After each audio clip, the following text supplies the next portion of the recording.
இளநீரில் வைட்டமின்கள், கனிமங்கள், மின்பொருட்கள், என்சைம்கள், அமினோ அமிலங்கள் மற்றும் சைட்டோகைனின் வளமாக இருக்கின்றன. இளநீரில் உடலுக்கு தேவையான பி காம்ப்ளக்ஸ் வைட்டமின்களான ரிபோஃப்ளேவின், நியாசின், தையமின், பைரிடாக்சைன் மற்றும் ஃபோலேட் ஆகியவைகள் இயற்கையிலேயே கிடைக்கிறது. வயிற்றுப்போக்கு அதிக அளவில் இருக்கும் போது நீர்ச்சத்து அதிக அளவில் குறைவதால் இளநீர் அருந்துவது மிகவும் நல்லது. இளநீரில் அமினோ அமிலங்கள், என்சைம்கள், சாப்பிடக்கூடிய நார்ச்சத்துக்கள், வைட்டமின் சி மற்றும் பொட்டாசியம், மெக்னீசியம் மற்றும் மேங்கனீஸ் போன்ற கனிமங்கள் அதிக அளவு உள்ளன. இளநீரில் குறைந்த அளவே கொழுப்பு இருப்பதால் மற்றும் அதனை பருகினால் வயிறு நிறைந்து போவதால் அதிகமாக தேவையில்லாத உணவுகளை சாப்பிட முடியாமல் உடல் எடை குறைய உதவுகிறது.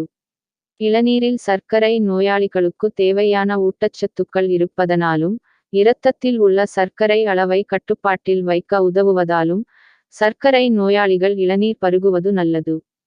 சளி, காய்ச்சல் மற்றும் ஹெர்ப்ஸ் இவை இரண்டுமே சில வைரஸ் கிருமிகள் நம் உடம்பை தாக்குவதால் ஏற்பட்டுகிறது. இளநீரில் ஆன்டி பாக்டீரியல் மற்றும் நோயெதிர்ப்பு சக்தி அடங்கியிருப்பதால் மேற்கூறிய வைரஸ் தாக்குதலுக்கு நல்ல மருந்தாக இது அமைகிறது. உடல் வறட்சி பிரச்சனைக்கு இளநீரை நரம்பின் வழியாக உடம்பில் ஏற்றலாம்.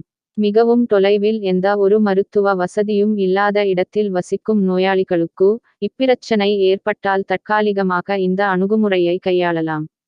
பருக்கள், புள்ளிகள், சுருக்கங்கள் மற்றும் படை ஏற்பட்ட சருமங்களில் இளநீரை இரவில் படுக்கும் போது தடவி காலையில் கழுவ வேண்டும். இதை தொடர்ச்சியாக 3 வாரங்கள் செய்தால் சரும பிரச்சனைகள் சரியாகும்.